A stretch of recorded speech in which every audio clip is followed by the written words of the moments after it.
Hey everyone, it's Adam White from Adam White Personal Training Studios, and I want to talk about short workouts and how you can do short workouts and why they're beneficial. I'm not saying that they are the best way to work out, and I'm going to compare perhaps doing short workouts to perhaps doing longer workouts and the difference. So,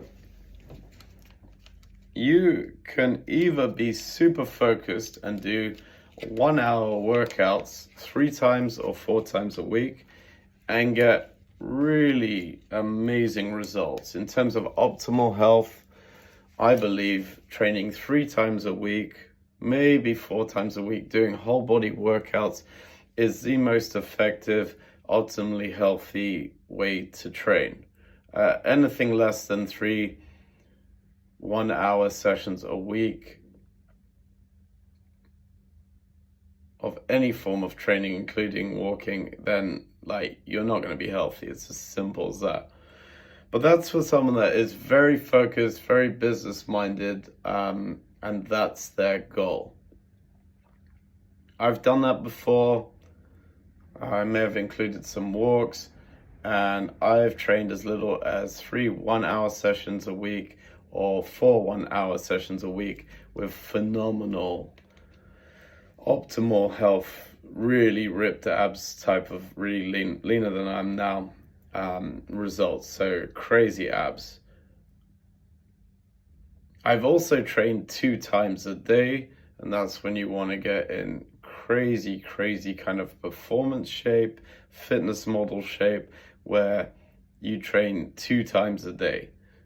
2 1 hour sessions a day, 6 times a week, or even 3, 4, 5 times a week. Again, this is very focused. And these are for people that are professionals or for athletes, and they're getting paid to do this, right? The 3 1 hour training sessions a week is more for someone who's a dad or businessman, and their priority is not fitness, or for a guy that genuinely wants to be healthy, because going at athletic level is not sustainable, right? Whilst a 3 to 4 time a week template is sustainable.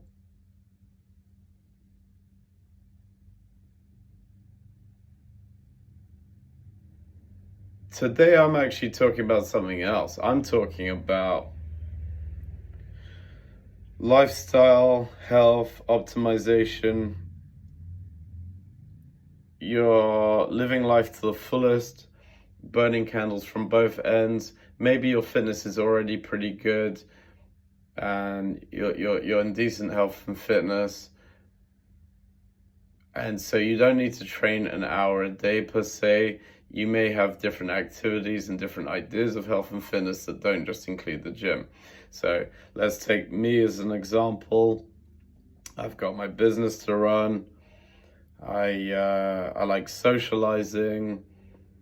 I go out dancing. I go for walks. I train people. I run my business. I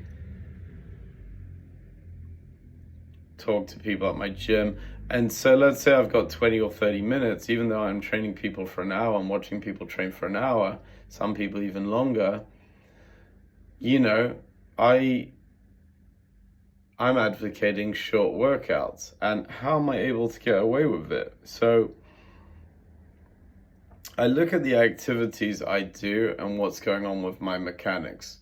I notice that when I take up boxing, kickboxing, dance with all the twisting, my knees can perhaps not enjoy those activities. So what I do is I stick cycling in there. Now, I've been cycling. Usually when my legs hurt, I've had to build up to 20-minute cycle rides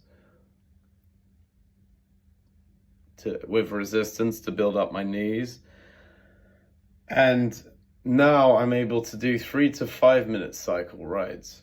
So let's say I've got a 5 to 20 or 30-minute workout.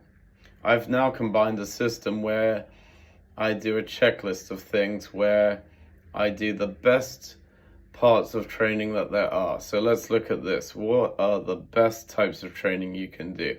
You want some form of endurance, which technically will be in the 3 to 5 minute window. So what I do is I take endurance and I think, okay, minimal endurance I can do, because it's not my focus, is a 3 to 5 window on the bike. I also want to have healthy knees for martial arts and for dance. So what I do is I use the bike to help me with my knees. It moves my spine a bit. I put resistance on it to strengthen my knees. So I have great knees for dancing, martial arts, boxing, whatever it might be, new activities, new steps, whatever. So I put the 3 to 5 minute cycle in at the front. Then strength training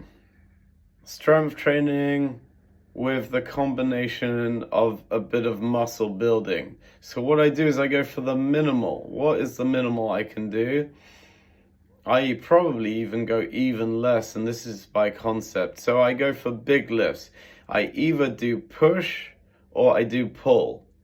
When I say push or pull, I don't mean the template like push-pull legs that they've got out there at the moment.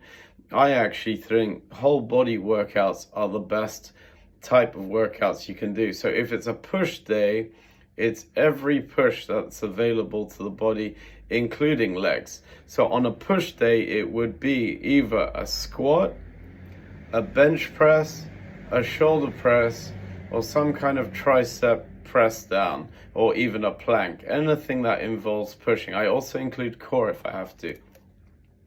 So today I did a 20-minute workout. I cycled 5 minutes. I did 4 sets of bench press. I did 1 set at 8 repetitions. I moved the weight up to 8 repetitions, and then I moved the weight up again to something heavy, and I was only able to manage 4 repetitions. So what I've got there are 2 or 3 muscle building sets and 1 set of strength. And that was it. That's not a proper workout. I mean, I'm a trainer, and if I did that with my clients and I expected them to get great results, I'd be like, that's not enough. But, I'm doing this maybe every day or 5 times a week. So I am stimulating my body. I'm also going to go for an hour walk if I can, a fast walk. I may have to run here and there to do things because I have very busy days, so I'm quite action-packed.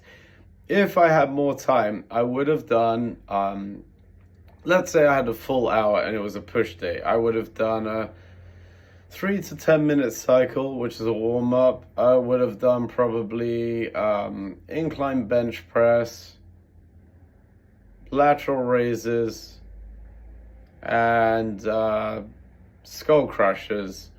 And maybe if I was really good, planks or sit-ups. So that way I've hit the legs, the quads, the glutes, the shoulders. I've hit the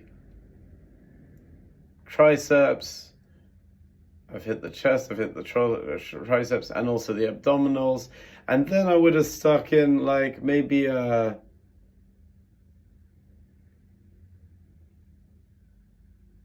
1 minute of alternating skipping, and then 1 minute of picking your knees up skipping, which could emulate sprinting.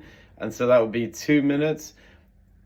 And then I might add a warm-up run to get my speed up so I don't injure myself. Take that down and try to do a few intervals till I get to sprint speed. And then when my performance went down in the sprint speed, that would be done. So what you've got there is you've got endurance work, you've got hypertrophy work, because you would have done sets with the weights for each of the body parts of 8 repetitions, which is the minimal stimulus for muscle building. You would have kept going up in weight until your performance dropped, and at one point you would have been in the 1 to 7 rep range, and at another point you would have gone to the 1 and 6 rep range, and you would have gone down in performance, moved on to the next exercise. And so that's how I would train for the chest, the squats, the shoulders, the triceps, and the abs, for example. And then I would have done like a little bit of interval warm-up sprint on a sprint for running, because that's something I sometimes do, or I need to run from A to B so it's functional.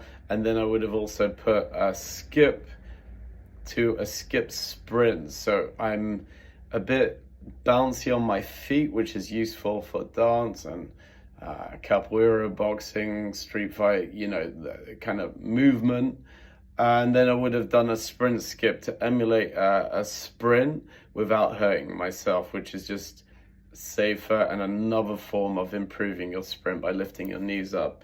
So, yeah, those are some ideas. I hope that helps you. Enjoyed this. If you want any ideas or programs set for you for the most efficient way to train, or nutritional guidelines, or how to get optimal health, mentally, physically, socially, let me know.